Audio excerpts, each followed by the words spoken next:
Seen the ingredients in personal care products? They're scary.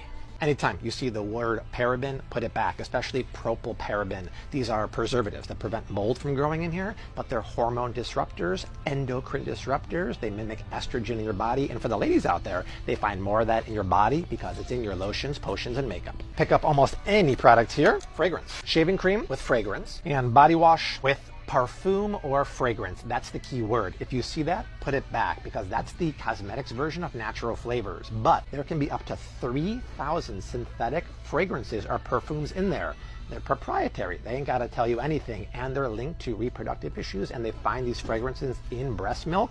It's scary stuff. You don't want it. How do you think they get this blue color in the body wash? Well, it's with blue 1 and red 33, artificial coloring. But those are almost always derived from tar or petroleum, loaded with toxins, and many of these colorants are banned in other countries, but not here. pH balanced for a woman, but strong enough for a man. But also with talc. You don't want talc because talc and asbestos go hand in hand, which is why baby powder isn't made with talc anymore, because you can't get rid of the asbestos. You got